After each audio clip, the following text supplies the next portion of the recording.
Of early and absentee voters this year is already double what we saw back in 2014. So now both parties are really scrambling to get all of those votes on their side. In the hours before Election Day, voters are already breaking records, casting more than 35 million early ballots as both parties roll out big names, hoping to seal the deal. Don't boo, vote. Former President Obama lending what's left of his voice after days on the campaign trail. President Trump embracing the midterms as a reflection of his popularity. A vote for Republicans is a vote to continue our extraordinary prosperity, our extraordinary journey together. Today, campaigning in Ohio, Indiana, and Missouri, all states he won in 2016, and jumping into several other races on Twitter. A new NBC News Wall Street Journal poll shows 59% of voters want a major change in direction from President Trump. But even experts are skeptical of the polls in a midterm cycle unlike any other. You can't rely on the way it once was in terms of turnout or registrants or much of anything else. Across the country, tight contests descending into bitter battles. In Georgia's race for governor, Republican Brian Kemp, who also oversees elections as Secretary of State, trading claims of voter hacking with Democrat Stacey Abrams. He's abusing his power, and he's not fit to be the next leader of the state of Georgia. I'm not worried about how it looks. I'm doing my job. One of dozens of races so tight, it's a virtual toss-up until the votes are counted. And in fact, some of those races, like the Georgia governor's race, are so tight that they could go into a runoff or just take longer to count. So that means that in some of these places, this midterm election cycle could stretch well beyond tomorrow night. In Washington, Blaine Alexander, NBC Charlotte. And many of you will be heading to the polls to cast your ballot tomorrow. Yeah, from the highly contested races in both Carolinas to high-profile amendments on the ballot, NBC Charlotte's Brooke Katz is live tonight with a look at the top 5 things you need to know. Yeah, Fred and Sarah, the polls open tomorrow morning at 6:30 in North Carolina, 7 o'clock in South Carolina. And no matter your party affiliation, the stakes are high in this midterm race. The first thing to know about this year's midterm, it will decide which party gets control of Congress. 35 Senate seats are in play. The Democrats need to flip 2 to gain control. And all 435 House seats are up for grabs. To get control, Democrats would need to gain 23 seats. Many races hotly contested, which brings us to the second point to know. One of the big races to watch, North Carolina's 9th Congressional District, where Republican Mark Harris upset incumbent Robert Pittenger. Harris now in a tight race with Democrat Dan McCready, a Marine veteran, looking to turn a historically red seat blue. For our South Carolina voters, the 5th Congressional District is one to watch. Democrat Archie Parnell facing off with Republican Ralph Norman. Both have been under fire. Parnell accused of abusing his ex-wife in the 70s, and Norman criticized for comments he made regarding the sexual assault allegations against Judge Brett Kavanaugh. Number 4 on our list, this midterm isn't just about the candidates. You'll also be voting on several amendments. In South Carolina, one amendment would change how the state education superintendent is selected. In North Carolina, proposed changes to the maximum state income tax, hunting and fishing, victims' rights, and judicial vacancies. But perhaps the most high profile, a proposal that would require you to show a photo ID before voting in person. And our 5th point to know, expect lines. More than 34 million Americans have already voted early or absentee. That is double the number from 2014. But bring your umbrella. Rain and storms are possible in the forecast, and that could also affect turnout. A new Wall Street Journal poll shows one day before the election, Democrats have a 7-point edge among likely voters. However, many experts say with the sort of turnout that we're seeing and we're expecting to see, it is just difficult to accurately predict exactly what will happen. If you'd like some more in-depth information about the candidates and the amendments, we have all that information for you on our website, WCNC.com. Sarah? All right, Brooke, thank you. In North Carolina's 13th district, Democrat Kathy Manning is taking on Republican incumbent Ted Budd. This district includes all of Davie and Davidson counties and parts of Rowan, Iredell, and Guilford counties.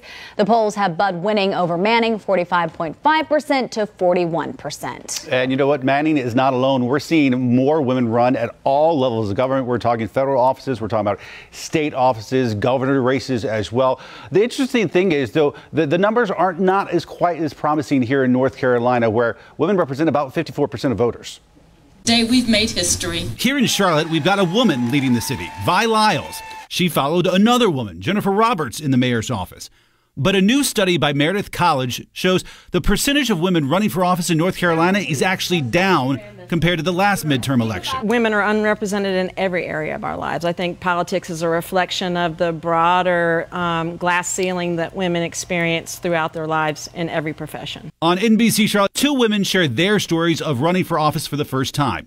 Democrat Susan Hardin and Republican Nora Trotman, who's part of a new crop of young women running for office. I had a generation before me that was bold enough to throw their hat in the ring and say, I'm going to do this. I want to represent people. So I've had a lot of great women to look up to, especially in the Charlotte community. And while the numbers are trending down in North Carolina, on a national level, the news couldn't be more encouraging. A record number of women running in governor's races across America, running for federal office, and running for seats in state legislatures. They say representation and visibility matters. We know that when women run, women's issues get addressed. And the power of women not surprising, as women's turnout rate has exceeded men's in every midterm since 1986 and every presidential election since 1980.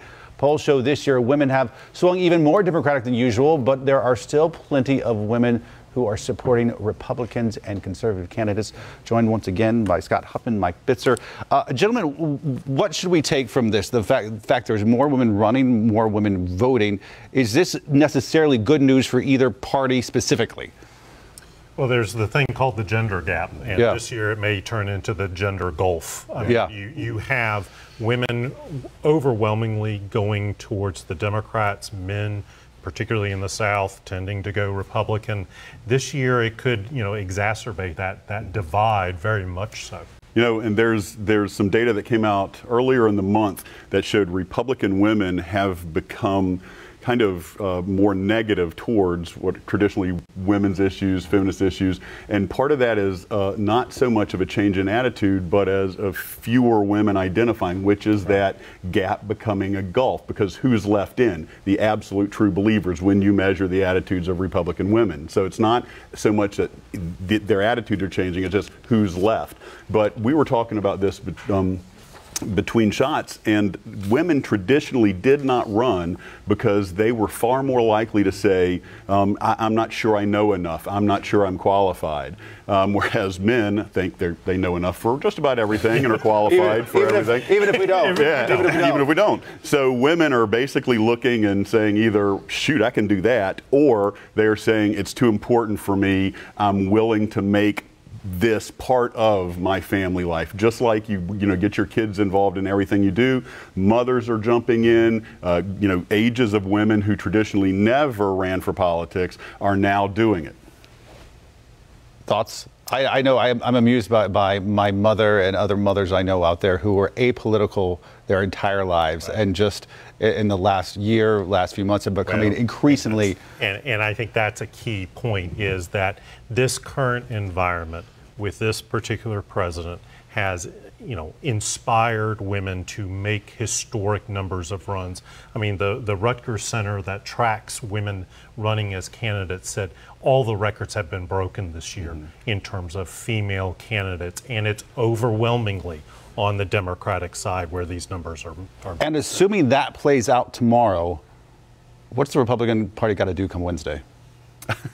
Well, they tried to do this, a similar thing when they lost to Barack Obama. They said, we're going to try and widen the tent and become more inclusive, and then they often did the exact opposite. So I can tell you what's going to be said Wednesday morning if they lose and if many women gain a seat on the Democratic side. The rhetoric will be, well, we're going to be open to women's issues. They're going to say that they're going to open it up, but whether or not that changes with Donald Trump being at the head of the party is something entirely different. The real question will be, how will it change governance? Because whether they're a Republican or Democrat, tons of research shows that when women are in power, different issues come to the forefront, irrespective of their party. So the one good thing about this, about there actually a chance of, it'll still be nowhere near equal, but more women in power, is issues that have fallen by the wayside will get picked up again by both parties. And that is why, regardless of your party, representation in government is so important, because it does change your priorities, no matter who you are. All right, Fred, Sarah, back to you. All right, Ben, thank you. Of course, we've been talking about it all night, the balance of power on both sides of Congress up for grabs, but it's the House where Democrats are hoping to take control. Republicans have a slim majority, so if Democrats can flip 23 seats, they take control. And a lot of people think this is a plausible outcome. Brooke Katz joining us now to look at some more of the close races across the country. Brooke. That's right, Fred and Sarah. So let's delve into some of these House districts that really could make a huge difference. Starting in California and the 49th district there. This is the San Diego area. The Republican here retiring, and he barely held this district in 2016. The nonpartisan Cook Political Report places this as Democrats' best opportunity to pick up a seat here in the state. Now moving over to Florida in the 27th congressional district, the longtime GOP representative here is leaving. This is a heavily Hispanic district, and it's an area that went for Hillary Clinton by about 20 points.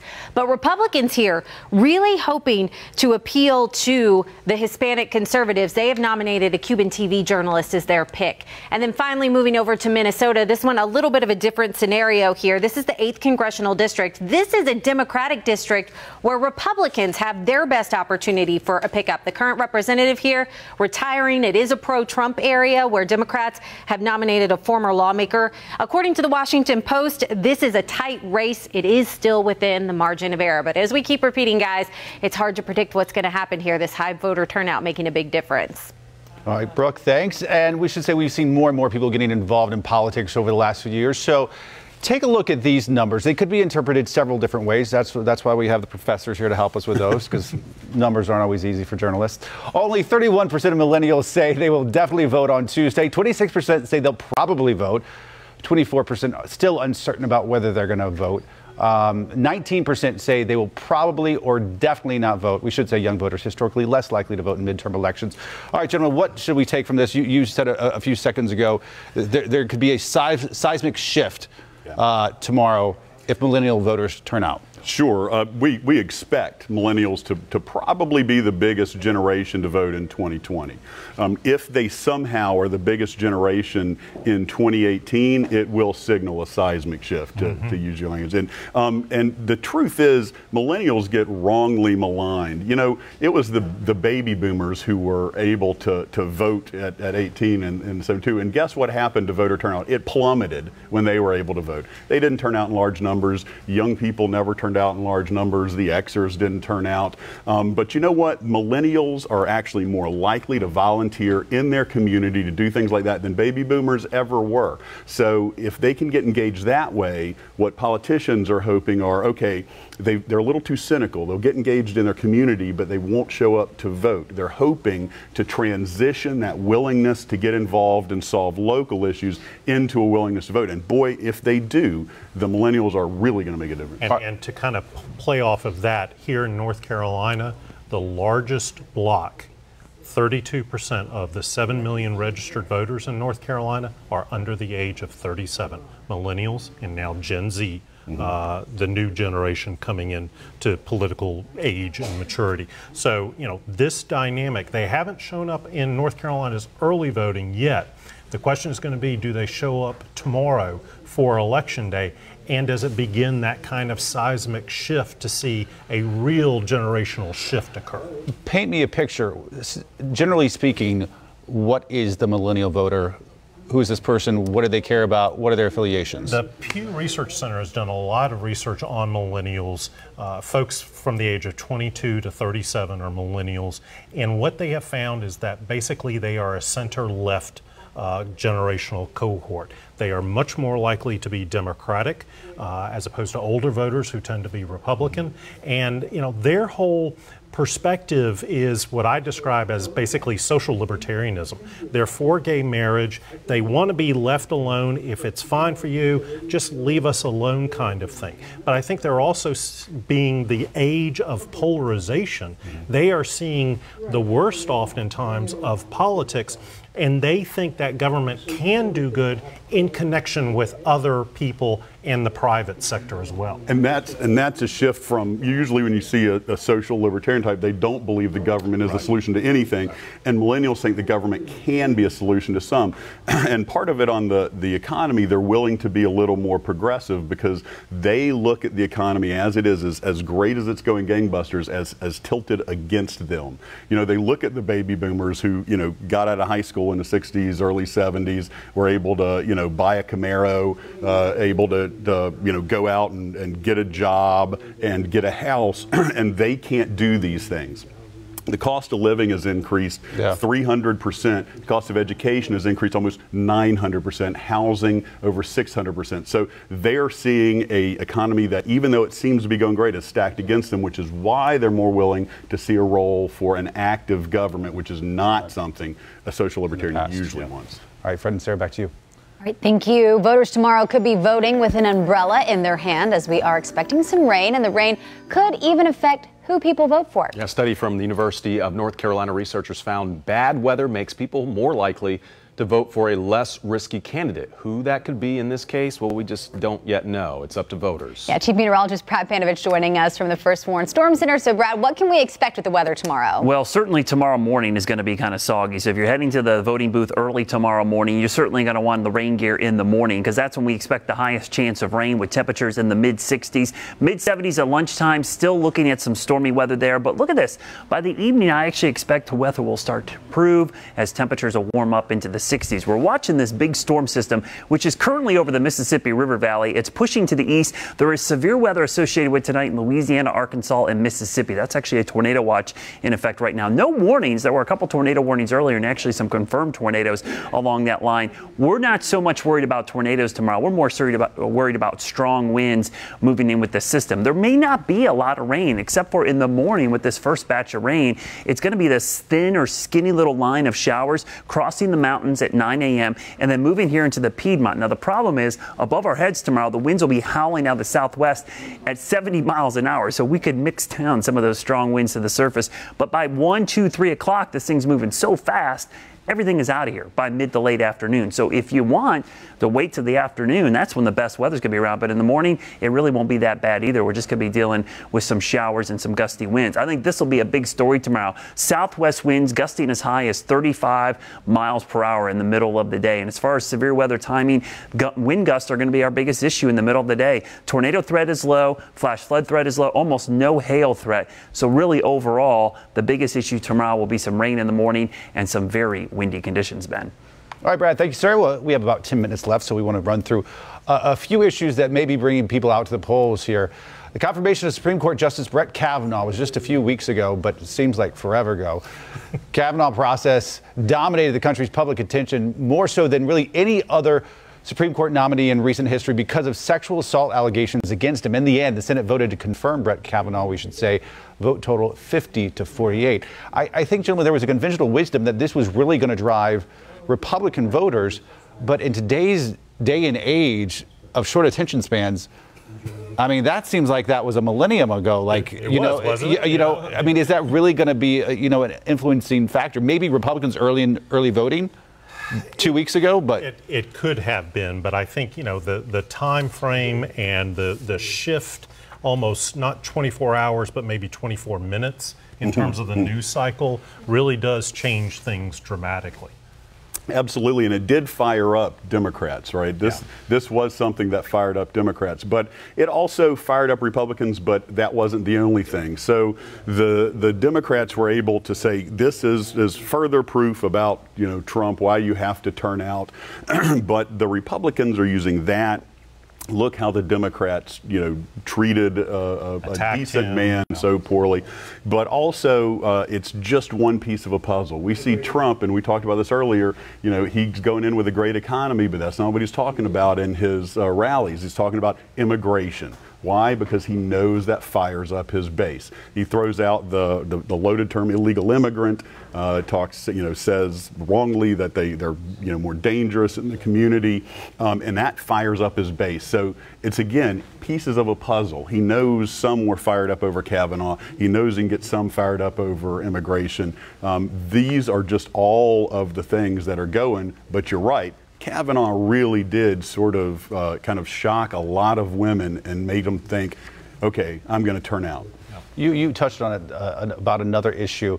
The migrant caravan headed towards the United States. As of right now, the Central American migrants traveling to the USA have reached Mexico City. Their numbers have dwindled, though, that there are still thousands of them.